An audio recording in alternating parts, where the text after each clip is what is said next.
Wow. JC Sheldon, that's cute. You want to poke her in the eye, then push her into a boom Mabrey thing? Go ahead. I'll take a take foul, and you'll eat the deck a little bit here. And then we'll get out. Boom, wow. JC Shan, that's cute. You want to poke her in the eye and then shove her into a boom Mabrey moment? Go ahead, take your foul. You'll eat the deck, and then we'll get Pat McAfee going nuclear. And oh boy, he did. McAfee unleashed absolute fury on Marina Mabrey after her cheap shot on Caitlin Clark. Meanwhile, Commissioner Kathy Engelbert remains astonishingly silent, watching her league rot from within, while chaos is passed off as competition. You guys do know Sophie Cunningham is a hitman, right? She used to do Taekwondo. In fact, she's a black belt. That's why she had her in the Muay Thai clinch. You know what I'm saying? You don't want to mess with Sophie Cunningham. They brought her in to be the enforcer. I didn't... Sophie Cunningham? She's not just a shooter, she's a hitman. Taekwondo black belt. She's got that Muay Thai clinch grip that says, "Come at me, bro," and she will. Cunningham has now become Clark's unofficial bodyguard, a hyena in high tops, and it's glorious. In this league of soft officiating and performative outrage, Sophie's enforcing real justice. Let's talk facts if you can find any. Because these days, facts are as rare as a fair whistle in a Fever game during the Indiana Fever versus Connecticut Sun showdown. A basketball play morphed into an all-out attack. It began with JC Sheldon poking Caitlin Clark in the eye. Not an accident, not incidental contact, a full-on poke. She has the strength of a hyena, bro. I don't know what it is. She looks sweet and innocent, but she will come for your throat, bro. And I'm so excited because Caitlin Clark has someone to defend the throne for her, bro. The enforcer. Clark pushed back, literally. Then Marina Mabrey decided to go full WWE, shoving Clark to the ground like it was a backyard brawl, and the refs, the league's so-called guardians of integrity, 15 minutes reviewing a shove. The most obvious ejection-worthy foul in WNBA history, and nothing happened. McAfee didn't just rant, he surgically torched the entire system. Cheap shots can't happen. Caitlin got gouged. This is intentional. He raged. He wasn't wrong. Fan cam showed it clear as day. An eye poke, then a body bump, then Mabrey crashing in with a hit. McAfee's frustration went deeper than the play. It was aimed at a league that punishes defenders more than attackers, that finds retaliation but tolerates provocation. And it's all become so predictable that it's tragic. Sheldon actually after poking Caitlin in the eye, she walks up to her and like bumps her chest on Caitlin, which is why Caitlin shoved Sheldon off of her, right? That's why she shoved off, because she's sitting here bumping her chest. Then comes the part nobody wants to say out loud. Is this drama manufactured? Is Caitlin Clark being used as a lightning rod, not by herself, but by a league that knows controversy sells? McAfee didn't accuse Clark. She's above that. But he called out the rest of the WNBA. Because let's face it, for some players, going viral for shoving Clark is the only way their name gets mentioned in the press. And Sophie Cunningham? She's stepping into that chaos like a vigilante. Cunningham isn't some goon off the bench. She's a black belt who earned that title before she learned algebra. When she grabbed JC Sheldon and dropped her with a textbook takedown, it wasn't basketball. It was a message. She's the wall standing between Clark and whatever insanity comes next. The wild part? Sophie got ejected, fined. Meanwhile, Marina Mabrey walked away with just a technical, until public outrage forced a weak retroactive flagrant 2. Justice? After poking her in the eye. Sheldon in the wrong the entire time right here. And Caitlin getting her off of her. And then here come Marina Mabrey shoving her. Why? Because your teammate is No. That was a PR move. A Band-Aid on a gaping wound. Here's how you know this league is broken. When defending a teammate gets you punished more than blindsiding an opponent, something is deeply sick.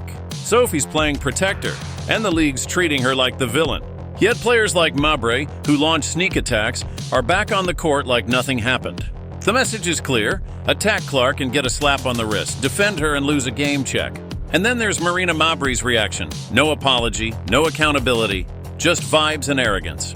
When fans asked her about the foul during a live stream, her answer was, damned if I do, damned if I don't, not exactly remorse. Her sister posted a video bragging about it. Another day of Marina doing crazy sashit, while their mom laughed in the background. A family celebration of violence, not sportsmanship, violence. The Connecticut Sun's response, equally disgusting. Head coach Ratchet Mezian gaslighted the world by saying Mabrey was just trying to get between two players. Sure, and I'm LeBron James. Is this incident with Caitlin Clark that happened? So during the game, this is what started the whole. Well, I think it had started before this. They were playing scrappy the whole game. This team's very scrappy. It didn't really change much since Stephanie White left. You know, the video shows exactly what happened. Mabrey saw her moment and took it, not to play peacekeeper, but to take a cheap shot at the WNBA's biggest draw. This isn't basketball anymore. It's Fight Club with a box score. Monica McNutt over at ESPN, who's been on a months-long campaign to undermine Clark, somehow watched that entire sequence and emerged with the takeaway that people care too much about fouls? That's right. On The Daily Show, she said, "Are we really leading sports with a foul? Yes, Monica, yes, we are. When that foul is a full-body assault on the face of the league, then yes, it's lead story material." But this is the same person who's been pushing the narrative that Clark's stardom overshadows others, as if Clark's success is the problem and not the circus surrounding her. Monica claims Clark's trash talk justifies some of the hits she's taking.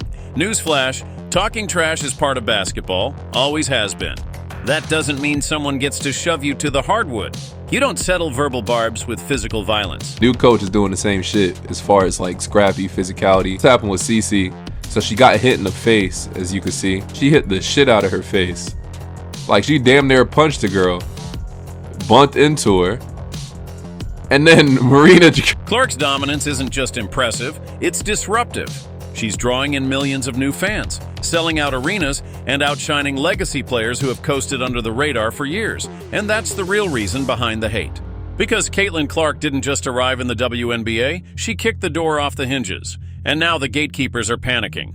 They don't know what to do with a player who doesn't fit their narrative, who isn't interested in groupthink, and who isn't scared of physical play, trash talk, or institutional sabotage.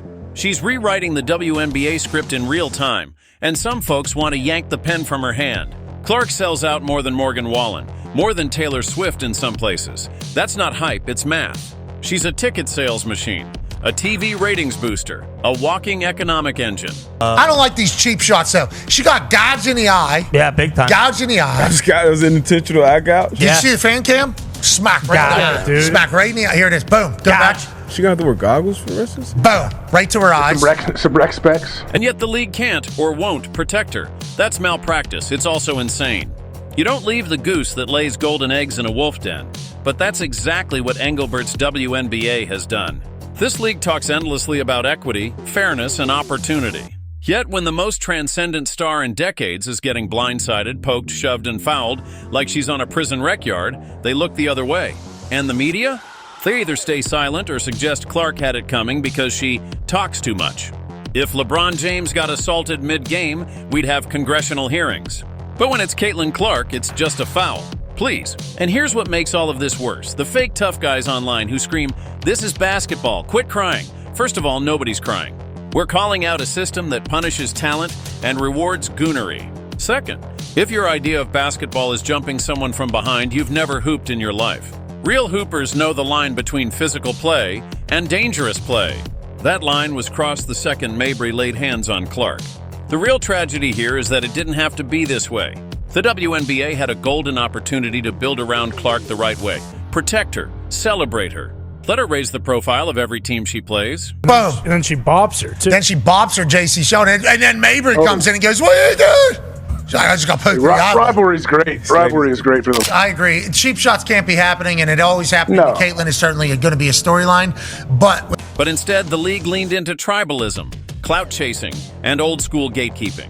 Now we're watching highlight reels of elbows, eyes getting gouged, and take fouls that look like wrestling suplexes. This ain't growth, this is regression. Let's zoom out.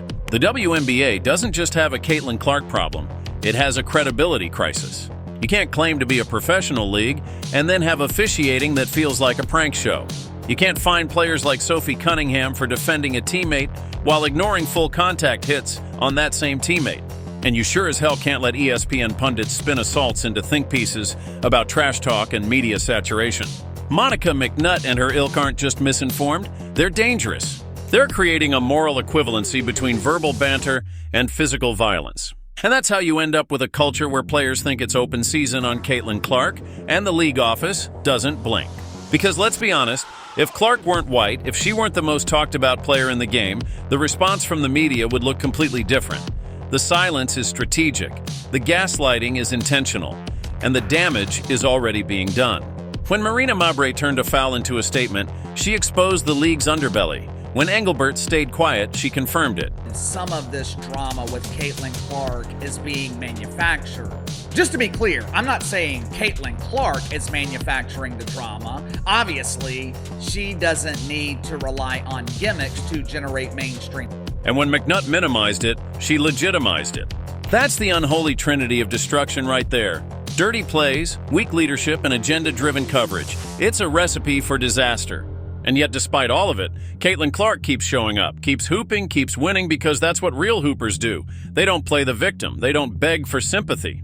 They drop 32, splash logo threes, and walk off the court with their chin high and box score louder than the haters. That's why she's not just the face of the WNBA, she's its spine. If the WNBA has any hope of salvaging its future, it starts with accountability. That means Commissioner Engelbert needs to speak, not issue another PR statement, not hide behind integrity protocols. Speak. Take questions. Own the fact that your league has allowed this circus to go on too long, and if she won't, maybe it's time the league finds someone who will. Because right now, the inmates are running the asylum, and the grown-ups have left the building. Next up, we need consistent officiating. No more 15-minute reviews for obvious fouls. No more technicals that get upgraded after public outrage. If a play is dirty, call it. If a player targets another, eject them. And if refs can't handle the heat, replace them. The NBA did it, the NFL did it, so can the WNBA. Enough of the excuses. Third, the media needs to take a long, hard look in the mirror. Are you journalists or activists? Are you covering the game or rewriting the story to a fee? Attention. But the rest of the pretend basketball players in the WNBA, the only way they can generate interest, the only way they can see their name in the headlines is by attacking Caitlin Clark. And I'm starting to wonder if it's intentional.